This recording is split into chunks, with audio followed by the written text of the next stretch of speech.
Hey everybody, my name is Kara Brown. I am an urban fantasy author and a writer for Otherworld Inc. And I'm here today because I made a tag that I wanted to share with everybody. Since I started this journey on AuthorTube earlier this year, I've had the privilege of meeting a lot of creatives with a lot of inspiration, a lot of different stories.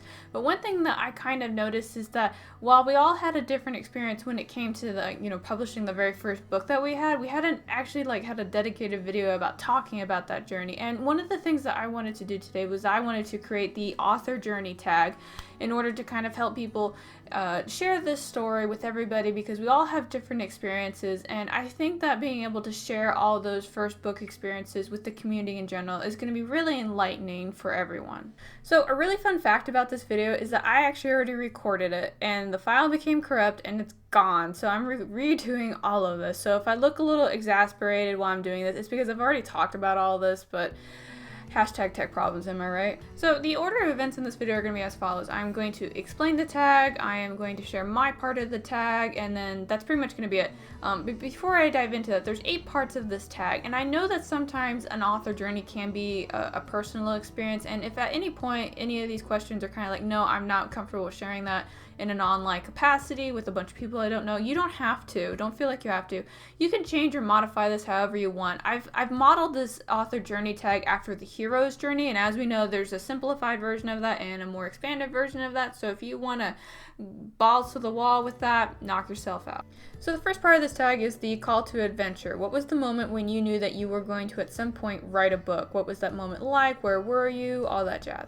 The second part of this is going to be the refusal of the call. You had that moment when you knew that you were going to write the book, but something got in the way. What stopped you from immediately being able to pursue the thing that you wanted to do? Number 3 is actually crossing the threshold. Did something happen where you kind of overcame that refusal of the call and you knew that you were going to write the book and you started doing that? Share that moment with us. So number 4 is the tests, trials, and the allies. This is mostly going to probably focus on the drafting part. What was your learning curve like when you were doing the writing? Did you find people that you were with? Did you find a mentor? Kind of dive into that drafting process with us. Number 5 is the obstacle. This is the thing that really got in the way from your book being out there in the world. Now this can be part of the drafting process, this can be part of the publishing process, this can be an event and a situation, whatever it was that literally was the force to be reckoned with while you were crafting this book. Number 6 is the resurrection. Despite the obstacle and despite all the difficulties, what was the key component that allowed you to still be able to go forward with it, still be able to write, still be able to publish the book? This can be a self-motivated thing, this can be a friend thing, it can be whatever. It's just the thing that was kind of when you're in that darkest hour, it came in there, reached up, and helped pulled you out. Number 7 is the road back. This is going to be more focused on the publishing part of the journey. You did the drafting, you did the revising, so what was the rest of the publishing journey for you despite if you decided to go traditional or self-publish? Number 8 is going to be the final image. You've went through the whole journey, you did the trials, you did everything, and now you physically had your book out in the world or in your hands, and what was that moment like? So those are the 8 parts of the author journey tag. That was a lot of information, I know. Don't worry, I actually have it all down below in the video description so you can cut and paste it. And again, just like I said earlier, if you want to add to it, take away from it, knock yourself out. Just tag me in it when you did the video. So it's my video and it's my tag, so I have to go first, right? So number 1, the call to adventure for me was when I was 15. I had a Jerry Springer background. I didn't actually learn to read until I was 10, and then once I got into books, it was a big escapism for me. And when I turned 15, I remember sitting and I was in class. I was supposed to be listening, but I was reading my book instead. And I remember sitting in class going man, I want to write a book, because I really wanted to make worlds and characters that people could really dive into and become attached to, and I just wanted to become part of that process itself. I had a whole bunch of stories that were just kind of dancing around in my brain. I just didn't know how to pull them out at the time. My refusal of the call came in the form of a teacher, which hurts me to say that because I used to be a teacher, so when I think back on this moment, I really cringe on this conversation a lot. But I had done one of those career survey things, and in it I had put as my first option that I wanted to be a writer, and the person who was doing the conference with me said that I was going to have to find a real job because there's no way I was going to be able to support myself as a writer. And that discouraged me a lot, and I just decided that if I couldn't make a living doing what I wanted to do, then I wasn't going to do it. Which, if you are a teacher, I would just like to impress the importance of the words that you put onto the people who trust you, because that was a decision that affected about 15 years of my life. there's probably a whole bunch of other ways that this conversation could have gone down, but it's neither here nor there. And I just, looking back, if I had a time machine, I probably would have gone and talked to my past self. It's like, just because you can't sustain yourself right now doesn't mean that you shouldn't do it. Like, keep writing anyway. Like, that's what I would have told myself. So crossing the threshold did not happen until 15 years after that conversation, as I said. I joined the military. I went and did adult things in life. And even though I was doing these adult things, I was actually still writing. I just wasn't writing like my own stories, so to speak. I was writing a lot of fan fiction. I was doing roleplay and MMOs. I was making stories involving all of that. So while I was still writing, it wasn't doing the writing that I wanted to do. And without diving too much into the drama that was involved with it, I had a really bad exodus from a roleplay guild that I've been part of for a while, and I was just so frustrated and so angry at the situation and how it all went down and the way that things were being conducted. I was just like, I'm done trying to make stories with other people right now. I am just going to go and write my own damn story and just do it for myself. And at that time, I was already a teacher, and writing ended up becoming like my creative outlet from work, and I really did enjoy it. And I did that for about 3 months, and when I hit the 3-month part, I remember looking at at the time it was like 150 pages of single space story, and I was like, you know what, if I really wanted to, I could make this a book. So this brings us into the fourth part of the author tag, which is the test trials and the allies part. When I knew that I could make it a book, that's when I wanted to make it a book. And so I started doing a lot of research. And one of the things that I kind of found was that you need to have a critique group. So I did some searching, and I went to a couple critique groups, and I ended up settling on a critique group that was pretty frank, not in a hurt your feelings kind of way, but like it was also like, it's like your writing needs a lot of work. And I remember the first time I brought my pages, and I've never had them so written up as I did that first time, which is typical. It's a typical experience if you've never gone before. And I went home looking at these pages with all these other writers' comments and critiques and corrections on it, and I realized that I had a lot to learn. So I do what most overachieving grad students do, and I just dived into a whole bunch of research. So one of the first things that I did was I actually went and got a couple books about writing in general. I'm going to share the first ones that I bought, not all of them because they're all on that bookshelf behind me over there. But one of the first books I ended up grabbing was Stephen King's On Writing. I actually had this book for a really long time. It was a gift from my mom. She got it for me. We're both huge Stephen King fans. And she got this for me, and I wasn't really interested in reading this at the time, but then when I kind of had that experience with the writing group, I was like, oh, this was meant to be. I have to read this book now. And after reading the Stephen King book, he talked about the elements of style in it. He talked about how it was a really thin book that basically covered like all the fundamentals of writing. So I was like, I gotta have that too.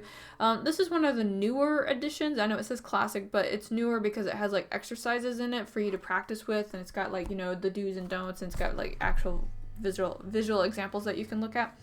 The other thing, and I was told that my dialogue was flat, and I kind of like, God, died, right? I was told my dialogue was flat, so I went and I found this book. If there's any book yet you have to get, this is definitely one of the good books. It's not very big, it's 99 cents on Kindle, and it really covers a lot of the fundamentals when it comes to writing dialogue. It's absolutely fantastic. Every time I run into somebody that's struggling with dialogue, I immediately recommend this book. It's so good.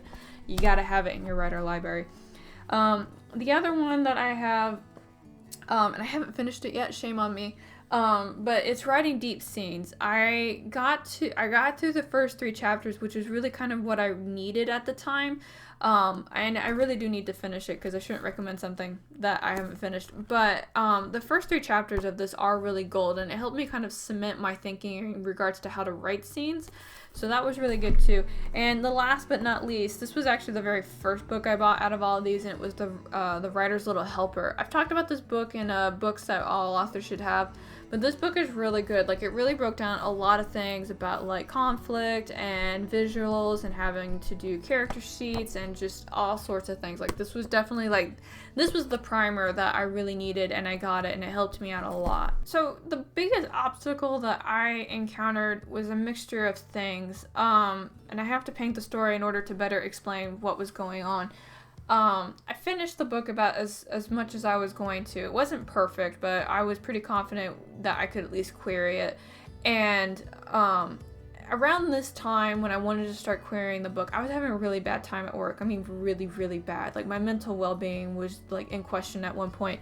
And I ended up resigning from work, and I was having like a huge identity crisis and all these other things. And I thought, I'm just going to focus on school and I'll start querying my book and say la vie. We'll see what happens. And I did that for about 3 months, full-time college student, querying books, writing stuff, whatever.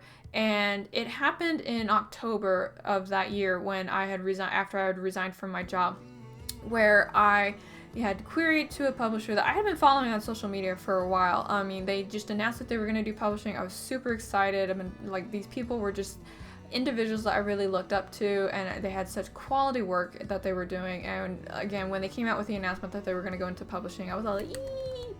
So I read their guidelines, I did a submission, I waited, and in October, I got a response that basically said that we would love to have your book. And I remember dancing and spinning in circles, and the dogs and I were having a moment. They were confused. I was joyous. It was great. And after that, it went right downhill. Now, like I said, this company was just starting out in publishing, and forewarning you, if you ever decide to join a group that is just going into publishing, there's going to be a huge learning curve for everyone involved.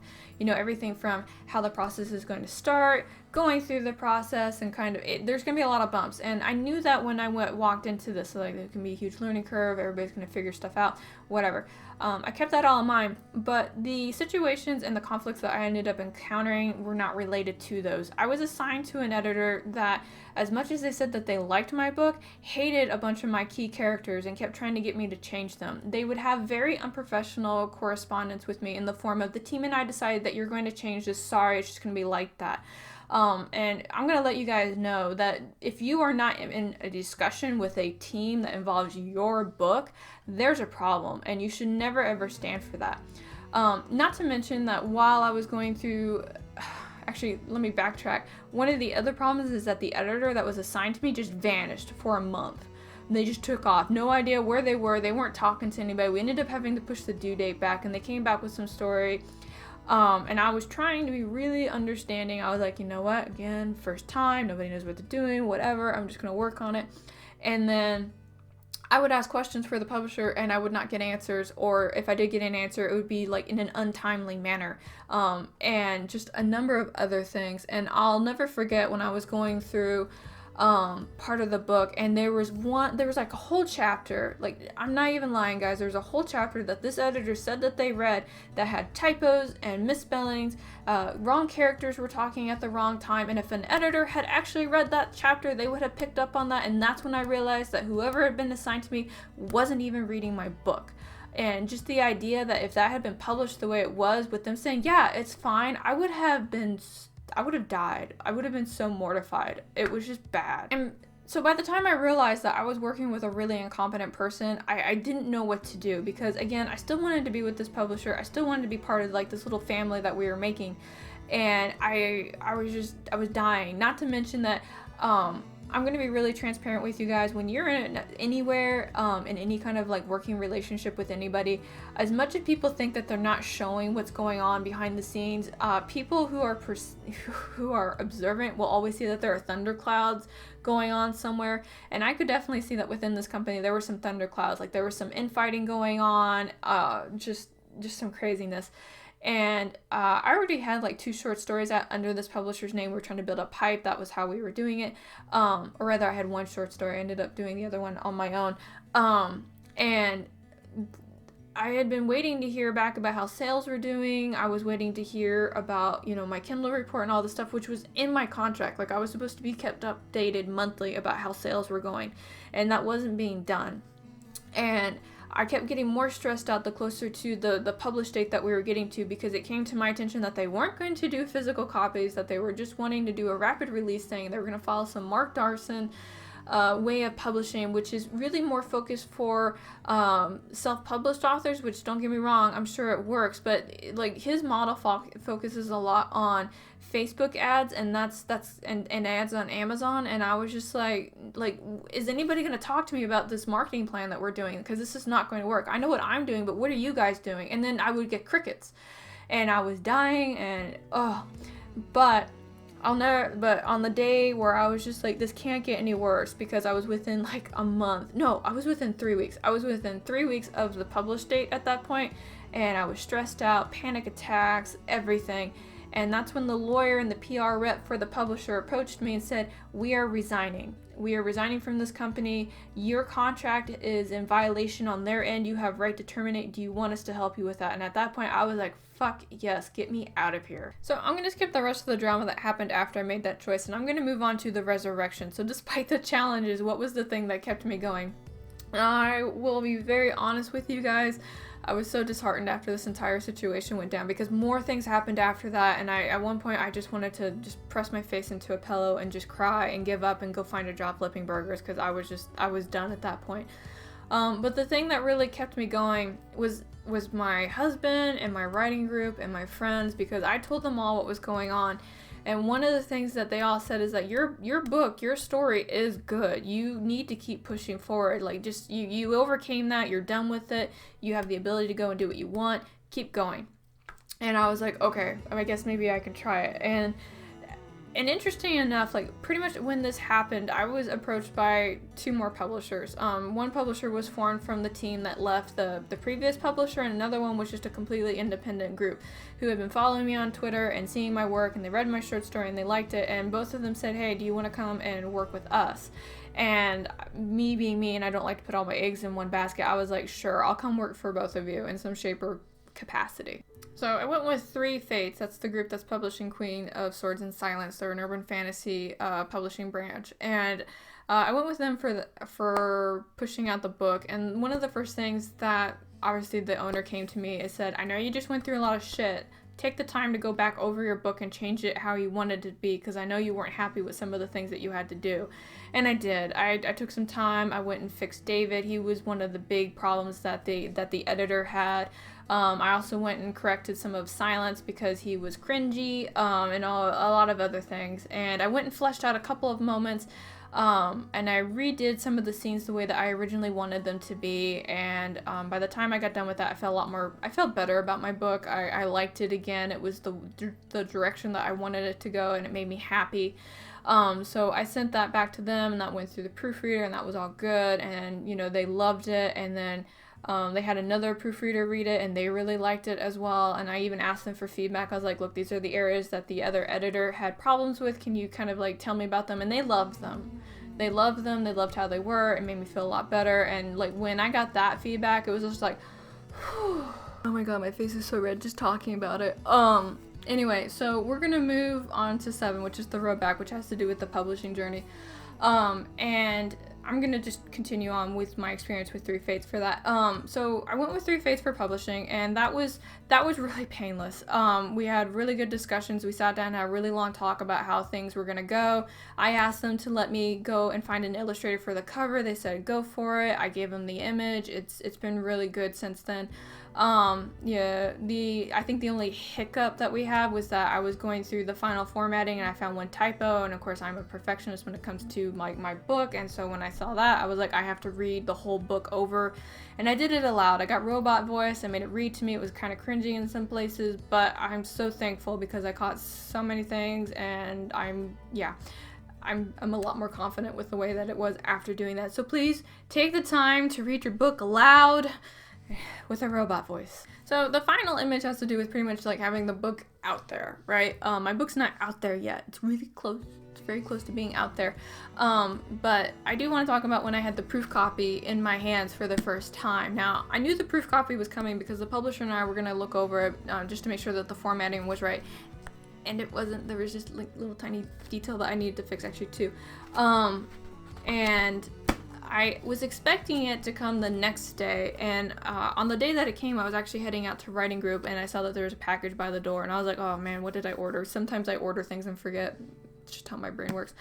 And I went and I picked up the package, and I was like, this is suspiciously book-shaped. And so, like, I ripped it up, and my husband was there, and I was like, it's my proof copy. And he was like, oh, that's cool. And I remember I kept putting my book in his face, going, I made this. And it was just such a great experience. And he was like, you should take that with you to writing group. And so I did. And I was showing it to them too, and it was such a great moment to share with them because, I mean, they've been with me since I pretty much started writing this book and editing it all the way through the publishing journey that I went through. Although I think the best reaction was actually from Writing Wife, because she ended up showing up and she looked at it and I think she was more excited than I was. And so we were like all fondling the book and touching it and just showing it to strangers, you know, it was just great. And I was really happy to kind of share that moment with them. It was such a nice experience, you know. And that was my author journey. You know, having said all that, like, I can only think about just how grateful I am to the people that I have met over the entire course of this book who have been very supportive or encouraging or just been there to listen to me when I was losing my mind at certain points, especially when I was really stressed out. There's definitely been a couple of people in the AuthorTube community that I've hanged out with that have been really willing to listen to me kind of like have a moment where I had like a mental breakdown for like 4 to 5 seconds off air. There's been some really supportive fans who have reached out to me like on Instagram and Twitter. Just, you guys are just amazing. Like, it takes a tribe to raise a kid, but sometimes it takes a tribe to make it through life, and you guys have been just amazing. I just can't have words enough to talk about how grateful I am for the support that I've gotten from everybody in general. Thank you. And with that sappy moment out of the way, I'm going to go ahead and close out this video. Again, if you decide to do this tag, please link me in some shape or form. Again, social media to connect with me is all down below. Feel free to send me a link to it. I will add it to the playlist. Reminder that Queen of Swords and Silence does come out on August 9th. I said that before, I'm saying it again because repetition is the key to remembering things. And if you are not sure, if you are new here, you have literally no idea who I am, or if I know what I'm talking about when it comes to writing, I got a newsletter. If you sign up for it, you get access to a free short story. You can read it, peruse it, see if you like my style. If you don't, you can unsubscribe. My feelings will not be hurt, but I'll never forget, and it will just tear away at my soul. If you are going to do this tag, whether it be on YouTube or Instagram or somewhere else, please leave a comment down below and let me know where you're going to have it at. If I am not already following you on social media, link that down below too so I can follow you and just keep an eye and encourage you, because together we can overcome anything, right? But that is all I have for you today. I'd like to thank you for watching. I'm going to see y'all next week. Have a great weekend.